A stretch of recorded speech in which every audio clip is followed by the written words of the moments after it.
Cities are defined by their cultures.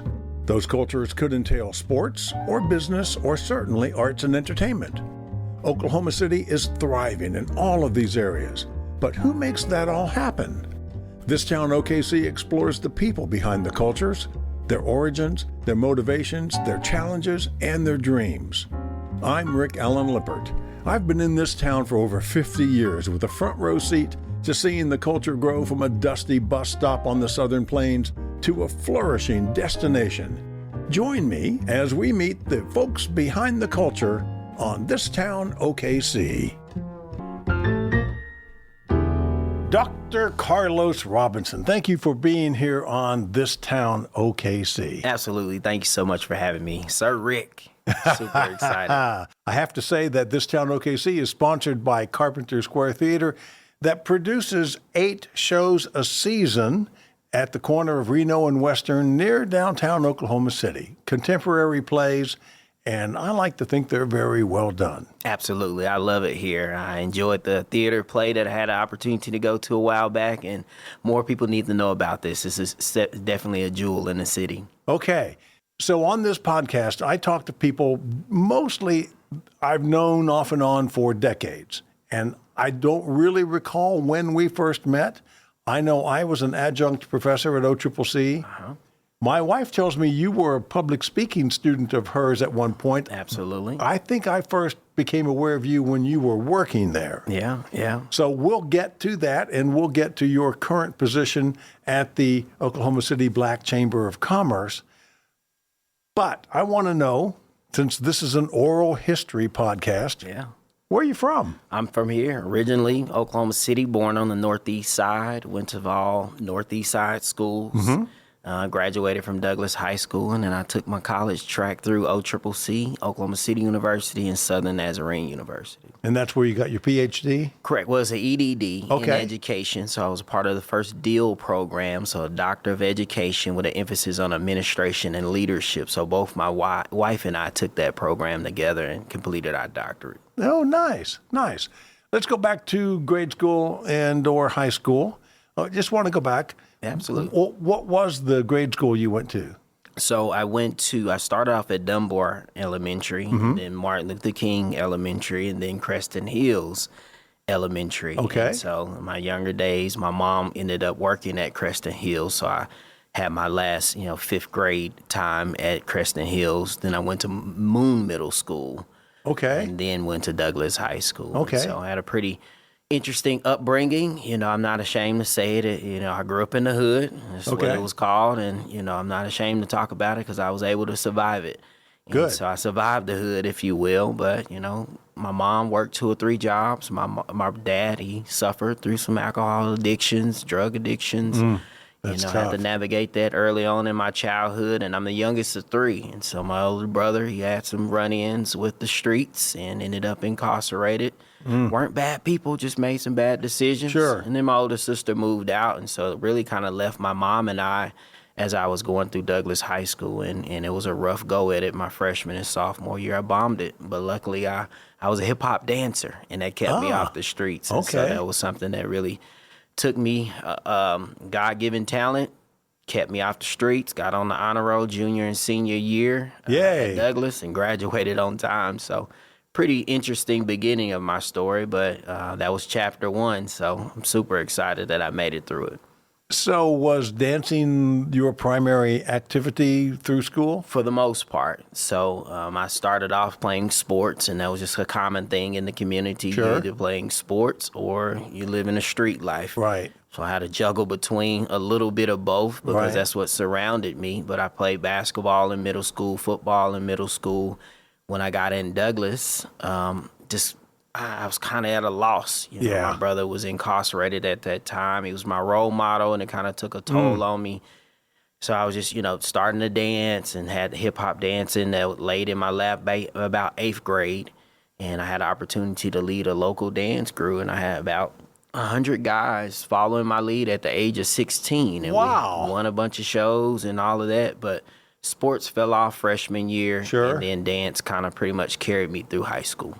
You know, being 16 and in charge of 100 people, that'll make you grow up pretty quickly. Absolutely. I had critical decisions that I had to make. And so one of the reasons why I chose dance was, one, I had a really good talent at it, but it also just kept me away from the street life. Sure. You know, gangs and drugs and all of the things that surrounded the community. But I had 100 guys following my lead, so every decision that needed to be made was critical because it wasn't just my life that depended on it, it was their lives. Sure. And the vision was to get us off the street and give us opportunities to be successful. Then in college, you say you went to OCCC. And then on to Oklahoma City University. What was your major there? So business. I got all business degrees. And so I got a general business degree from Oklahoma City Community College. And so I did my associates there. And then I had practically a full ride transfer scholarship to the Minder School of Business and business administration degree with an emphasis on marketing and management. All right. When did you earn that degree? Do you recall? Oh, let's see, in 2010 for OCU. All right. And I think 2007 for OCCC. Okay. Yeah. And then did you go right into Southern Nazarene or did you work for a while? Kind of took some breaks in between my MBA. So I have a Master's of Business Administration from Southern Nazarene. Okay. Took about 2 years maybe between the bachelor's and the master's, and then another 2 years between the master's and the doctorate.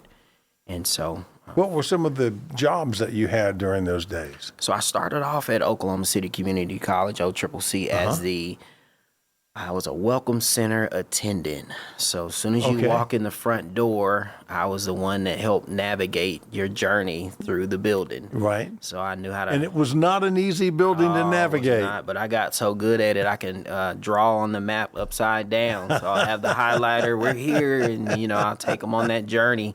And they be like, "You doing this upside down?" Yeah, I gotten so used to it. But. They had the weirdest grid system with letters and numbers, and it was. I don't know that I ever really understood it. Yeah, I don't think anybody did. So luckily, we were there in the front to help them get started. But I worked my way up to supervisor in that position. So I was a welcome center supervisor.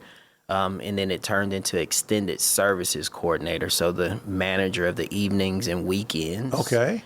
And I oversaw all of the student workers at the Welcome Center. And then I went over and merged with the missions department and became a recruiter, worked my way up to recruitment, assistant director of recruitment. And I remember you from those days. Yeah, I got to go back in the community and essentially recruit myself. So I went back to my high school and encouraged them to take a college track because dancing saved my life, but college rescued me. And so that's a nice way to put it. I'll bet you were quite successful recruiting. Oh, yeah. I'm one of the best that were doing it. So I ended up getting my first directorship at Langston University in Langston, Oklahoma. I remember. That was my next journey, but I spent 14 years at OCCC. So it was a long journey at OCCC. And I recall when you left O-Trip to go to Langston, you had already earned your EDD by that time, right? Not yet. I got my master's. Okay. So I just had my MBA. But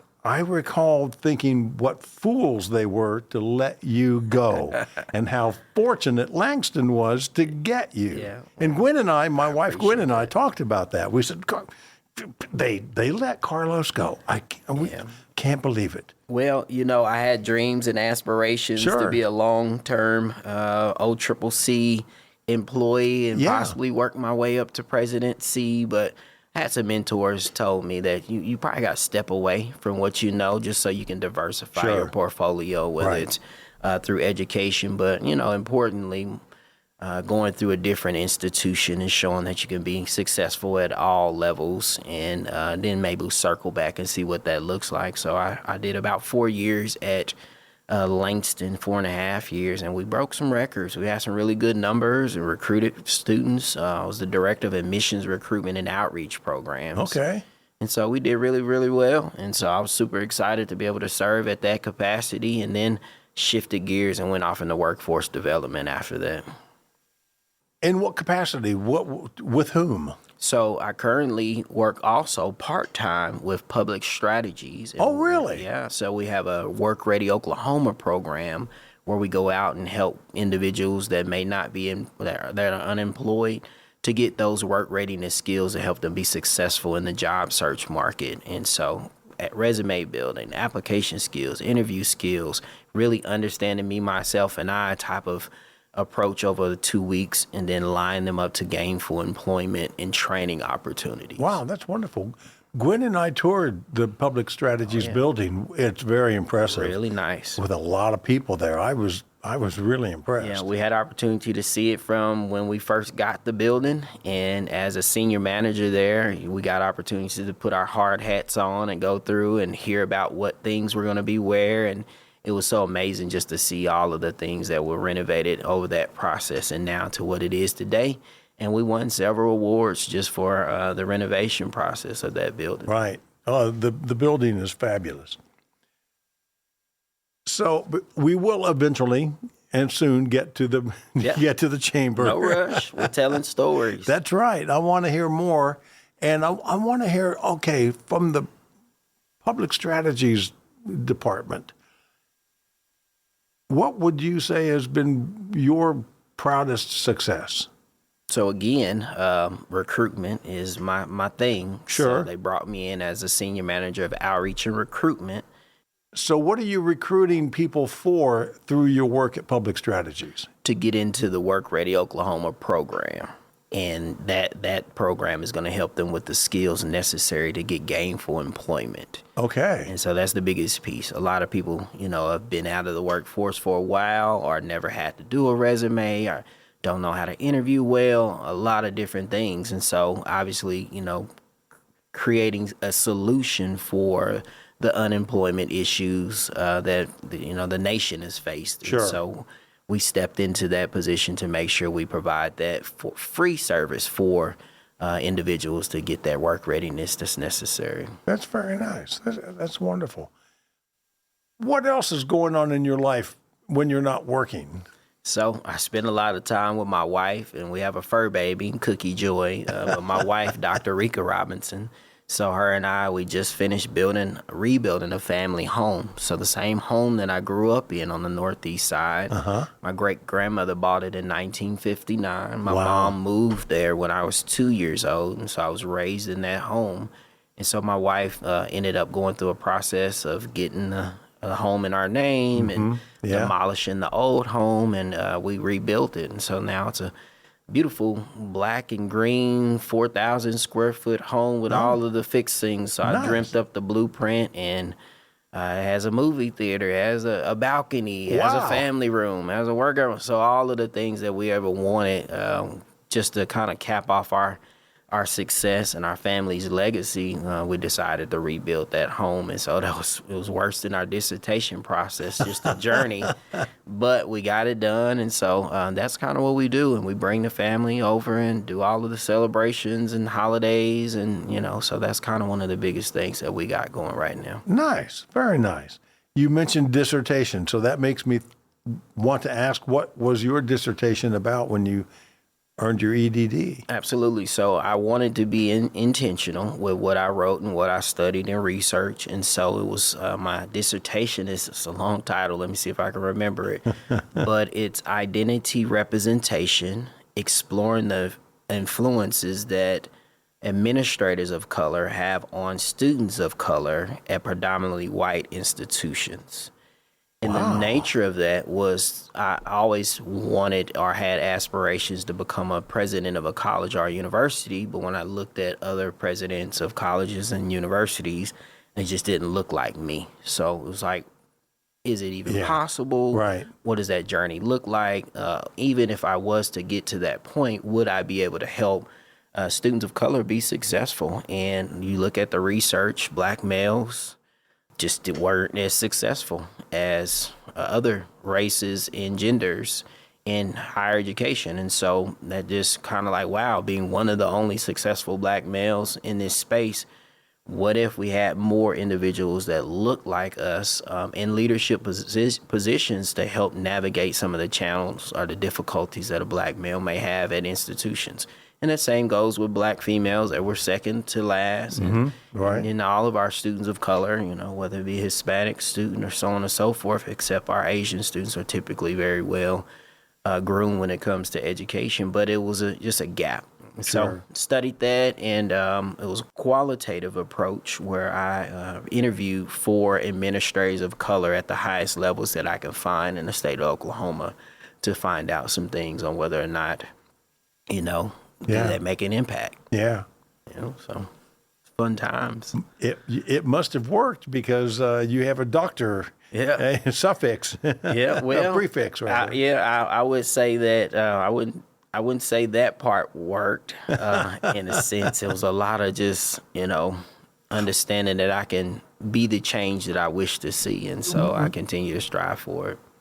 Were your findings disappointing to you? No, a lot of them raised eyebrows on whether or not what I thought. You know, obviously you don't study something that you already have an answer to. And so you have speculations and hypotheses. But I found out some of it may or may not had a impact, because it's really about a system. And so we can kind of get pretty deep with this, but many of them said that yes, they made a great impact on students of color, but it's still about the collective system of an institution on why students may not be as successful. And then you start to look at the root of when higher education was created and who had the access to higher education. Right. And so those systems were built for those individuals. Sure. And it's almost like you have to dismantle an entire system in order to build it to be equal for all. Right. And so gets pretty deep in that, but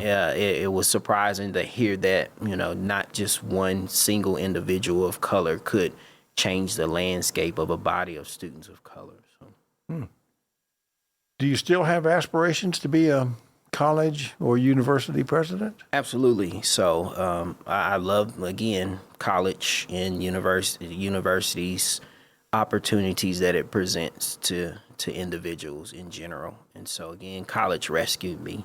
It showed me stuff that I've never seen before. You know, I always question, like, who are the most successful people? And you look at, you know, the landscape of your city and you see all the fancier homes and houses, right. and you kind of question the demographic of individuals in those homes. And most of them are college educated individuals right. that have went off and been successful. And so being in that space to provide that opportunity is a great thing for me, as it just fulfills my purpose, one of my purposes. But as I also set goals and aspirations, this position was also one of my check marks, if you will. So okay. I had to either be a president of a college or a university, or a CEO of an organization that's giving back to the community.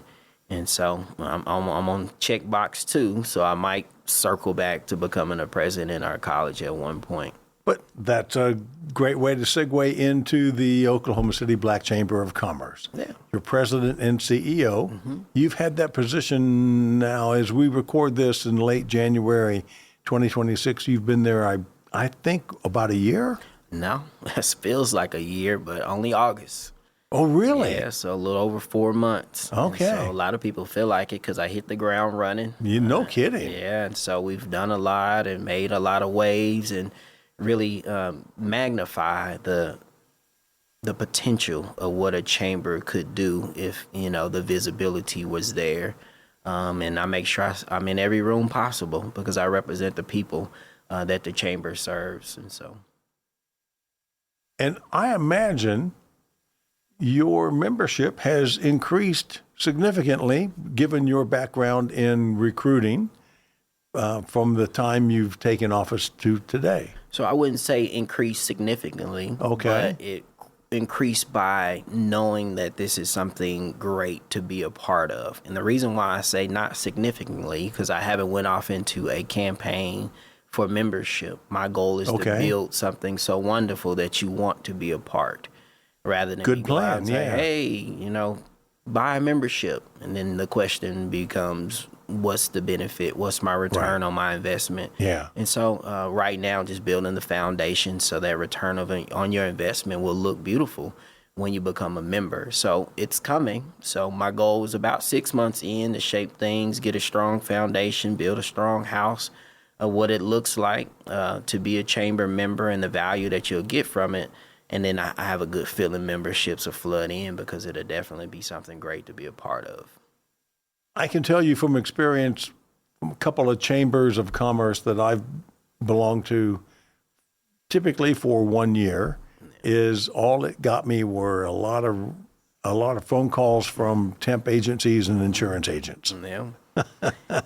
Yep. You get kind of put on that list of just people to reach out to, and so that's definitely something that we don't want to do. Right. But it takes some time to let's build something. Let's build a purpose. Let's build a strategy around what you can offer individuals that they don't have when they have a business. And so we're building the educational pieces that our community may lack when it comes to first generation business owners. We're building a network of individuals, an ecosystem that's going to be a beautiful thing once you're a part of it. Building a mentorship base where we'll have mentors that can coach and align you towards your career aspirations. We're building a business directory. So, I mean, all of these things, you'll feel the value of it whenever you become a chamber member. Offering workshops, classes in fundamental business ownership skills? Absolutely. Starting off, we done several workshops, and we partner with several individuals, but Tinker Federal Credit Union, we'll give them a shameless plug because they have been one of the first to reach out to us, several financial institutions, but we were able to do a few things with them at Metro Tech, where our office is located at Metro Tech's Economic Development Center, but everywhere from starting a business plan, from starting a business in general, or developing a business plan and starting a business, or starting a side hustle, or getting out of debt. How do you reduce your debt? How do you build your credit? So all of those financial literacy workshops are very helpful, not only for our business owners, but also for our community members. And so that's some of the things that we're looking to continue to put on for the community. Here's an unfair question. What's an average day like for you, or an average week? Yeah. No, it's not unfair because, again, I'm running every day. And so I would say maybe 4 to 5 meetings a day. I don't turn down a lot of meetings, especially if it's intended for the success of the individuals that I serve in the chamber. So our members in the community that we look to build. So I'll meet with anybody. I'll jump on a podcast and say, hey, let's talk about it. Let's be a part of just some type of conversations to get the chamber's name out there. But more importantly, the awareness in the community that we're all in this together. And, individuals as part of the Black Chamber wants to see Oklahoma City thrive. So I meet with them as well all the time, one-on-ones. I send you a link to my calendar, and if it's open, I'm there. And then also, again, I work part-time with public strategies. Right. And so I do my 4 hours pretty much a day for public strategies and making sure my outreach and recruitment team is smooth selling. And so we went from 5 participants to now average of about 30 to 40 participants. No kidding. Since I've landed that role 3 years ago. And so super excited about the foundation we built there. But again, the work now full time is to build the chamber in that same vein, that same momentum, and give opportunity for these businesses to be successful. So it's a busy day, but I'm in my purpose, and so it doesn't feel busy. Do you have functions, meetings to go to almost every evening?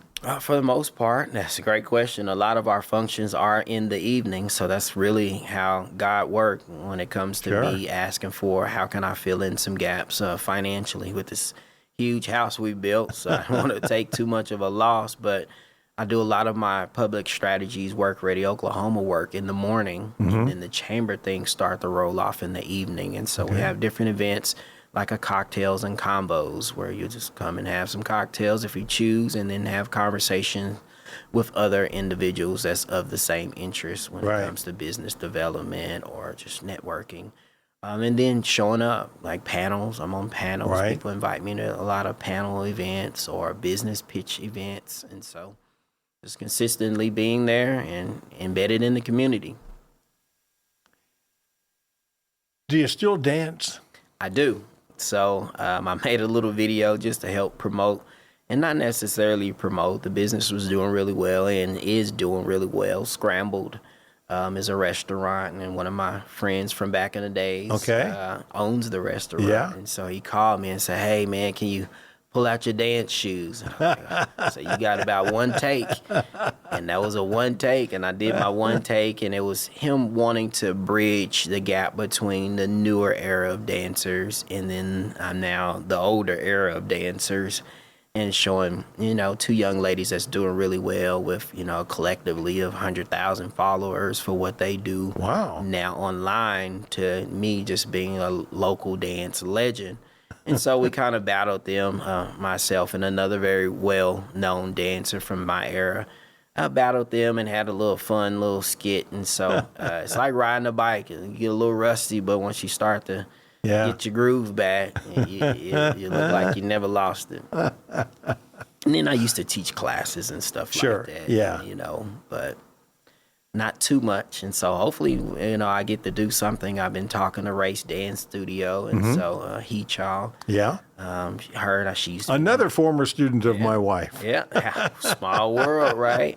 But she was a dance instructor at Douglas High School. Okay. When I was there. And so long story short about that, she was inspired by my story and how dance kind of took me to different heights in life. And she created the Hop Nutcracker. Oh, yeah. And then the movie Finding Carlos. Yeah. So all of that Were you the Carlos that inspired that? Yeah. We watched that movie. That was good. So it wasn't my exact story, but it was inspired by my story. Yeah, sure. Trials and tribulations. But so the lead dancer and actor in the Hip Hop Nutcracker is named Carlos after me. Yeah. And so I come in every time and I'll maybe do a introduction one of the nights of the shows, and then COVID hit, and so Lance McDaniel reached out, and him and Hui Cha were able to come together and create a movie. Right in the tail end of COVID or somewhere off in there. Everybody's masked up, and so I got a small little cameo in that movie, and so you'll see me, "Merry Christmas, boys." So it was fun, but just things like that, just to talk about chapter one of my life and how many people I was able to inspire and how many people inspired me to continue to push forward to something. So I like how you are segmenting your life in chapters. Yeah. Chapter one, youth and high school and OCCC? You can probably dibble in there, but I kind of changed that to possibly chapter two of my life. Okay. That was a journey Sure. itself. Right. I could see that. Again, maybe 13 and a half years at OCCC, in those walls. Yeah. And doing service for the people and getting people navigated through the campus and then recruited into the campus. And so a lot of my story started there. Again, met your wife, and she taught public speaking and taught me how to navigate some of the journeys of public speaking, and I took it and ran with it as a student leader. I was a president of Black Student Association at one point, president of the NAACP Youth Council under Dr. Clara Looper at one point outside in the community, and I also worked my way up to the student body president at OCCC. And I'm pretty sure I was the first Black student body president Probably at OCCC. so, yeah. And so that was my leadership from dance. Now in chapter two, higher education, OCCC, and then even OCU can probably, go off into a end of a chapter two into a three. Chapter three. I would think, OCU and SNU probably chapter three. Yeah. And they almost got their own chapters. Yeah. So, well, when you go to those advanced degrees, those terminal degrees, that's got to be a chapter into itself. All the dissertation stuff that you did. Yeah, thesis and dissertations and just, a consistency of staying dedicated. And so chapter three, if you will, Oklahoma City University, I was highly involved. Black Student Association president there. Diversity Council, one of the members. Got to travel to New York to the World Business Forum. Nice. So I've done a lot of different things with the Minder School of Business and my leadership at OCU. And then I met my wife there.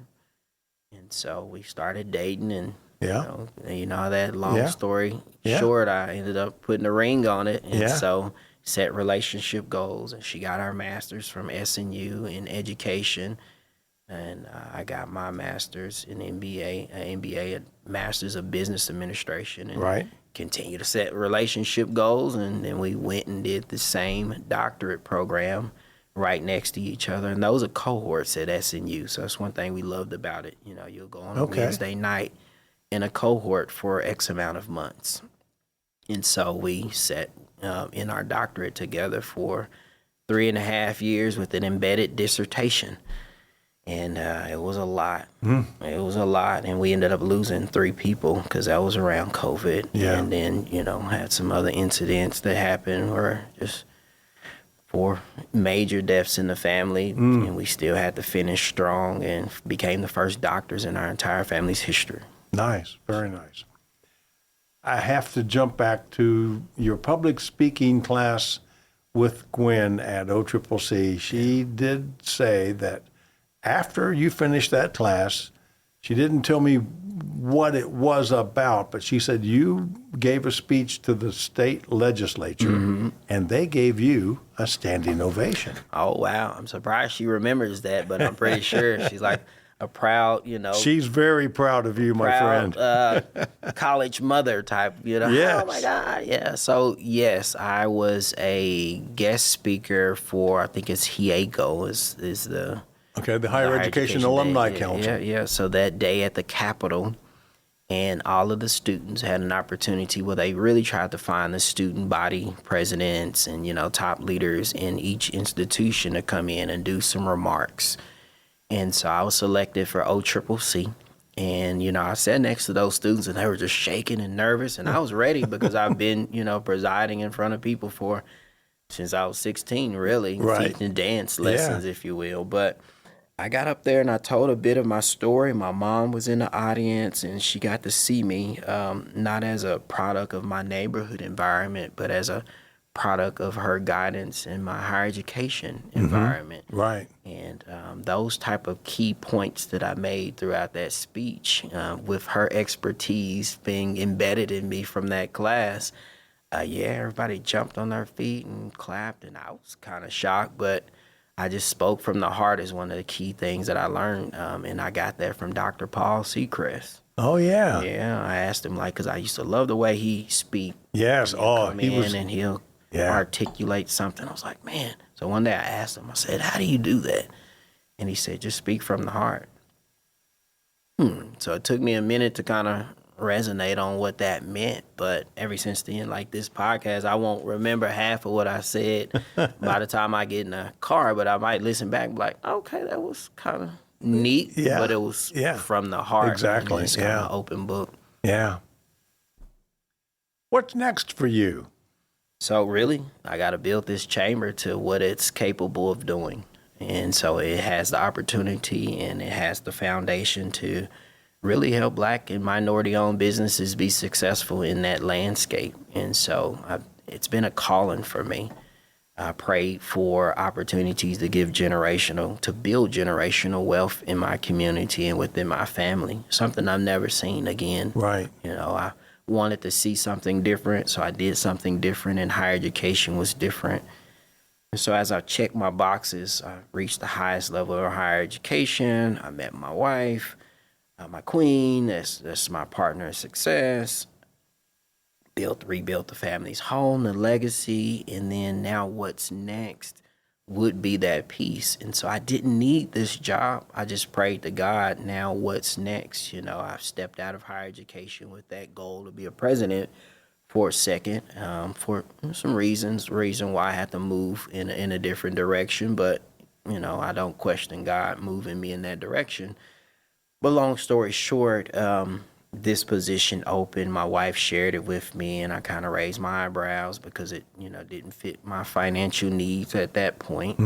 But it was bigger than a financial need, and so I took on another friend shared it, and another friend shared it, and several people start coming up to me, talking to me about business, and I'm like, okay, that's your answer, God. Yeah. I get it. Yeah. And so I applied, and I went through the screening questions and the online interview with AI grading me, and then an in-person interview with, again, the laptop sitting there for the online folks, and AI grading me again on my responses. That's just the new technology, but obviously I've done well enough to secure the role. So the challenge is on. I really just look forward to people believing in the system of togetherness. A lot of our businesses, they, survive alone, isolated, but I'm looking to build something where we thrive together. And that's one of the key things. And people talk about Black Wall Street and how excellent they were and what they've accomplished in that community. Some of the only reasons why that happened is because they had no choice but to work together. Exactly. The way the system was set up and the way that time in that era is you didn't have a lot of support. And so that's kind of where we're at in a sense. It's still relevant for, people question why do we have to isolate Black and, but it's a reason behind it. We just don't have the access and the abilities as everybody else in their communities. And so that's why Black student associations were created, because it wasn't associations that we could be involved in. That's why Black pageants were created and Black chambers were created, because we weren't always welcome to be a part of said, ecosystem. And so we built our own. And this one is still relevant because still today, Black and minority-owned businesses struggle with access to capital and credit. Right. They struggle with having the wherewithal, first generation business owner that I hadn't had anything passed down to me. I just been told that I've been given a talent, Right. and I turned it into a business. But now, what is a business? Right. And so I ask them, do you have a business plan? What's a business plan? Yeah. And that's not everybody. Don't get me wrong, Right. but it's a number of them that need the business acumen to be successful. And so that's my calling, is to bring forth that type of platform for those individuals could be successful, because more times than not, they're underrepresented or not recognized in any kind of decision making when the necessities for successful business are thought of. And so that's what I'm here for. So that's what's next, building generational wealth and making sure all of our businesses and our community in which I live, again, on the Northeast side, have the same opportunities as anybody else that want to be successful in life. Fantastic. Fantastic. Carlos Robinson, thank you so much for spending some time with me today and being on This Town OKC. Absolutely. Thank you for having me, Rick. This Town OKC is sponsored by Carpenter Square Theater, edited by Fred O. Bishop. I'm Rick Allen Lippert. This has been a Lippert Media production.